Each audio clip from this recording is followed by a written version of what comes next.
மகாத்மா காந்தி பற்றி பலருமறியாத 10 உண்மைகள் பற்றி இங்கே பார்ப்போம். 1. அமைதிக்கான நோபல் பரிசுக்கு மகாத்மா காந்தி 5 முறை பரிந்துரைக்கப்பட்டார். இன்றுவரை அவருக்கு பரிசு வழங்காதற்கு குழு வருத்தம் தெரிவிக்கிறது. 2. நடைப்பயிற்சி சிறந்த உடற்பயிற்சி என்று காந்தி நம்பினார். ஒவ்வொரு நாளும் சுமார் 18 கிலோமீட்டர் வரை அவர் நடப்பாராம்.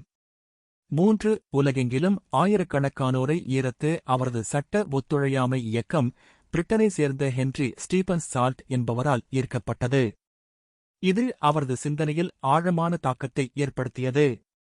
4 கண்டங்களில் உள்ள 12 நாடுகளில் சிவில் உரிமைகள் இயக்கத்திற்கு காந்தி பொறுப்பேற்றார். 5. அவர் ஆங்கிலத்தை ஐரிஷ் உச்சரிப்புடன் பேசுவார், ஏனென்றால் அவரது முதல் ஆசிரியர்களில் ஒருவர் ஒரு ஐரிஷ் மனிதர். 6. தென்னாப்பிரிக்காவில் இருந்தபோது காந்தி கால்பந்தை ஊக்குவித்தார்.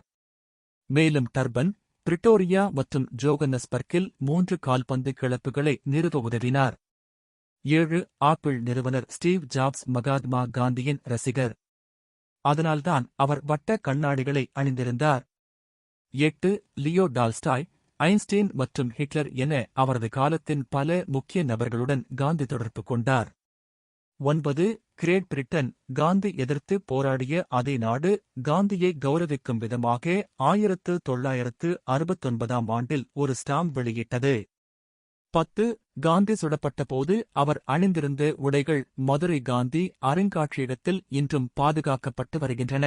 மேலும் இதுபோல வீடியோஸ்க்கு எங்கள் சேனலை மறக்காமல் சப்ஸ்கிரைப் செய்யுங்கள். உங்கள் ஆதரவு எங்களுக்கு மிக முக்கியம்.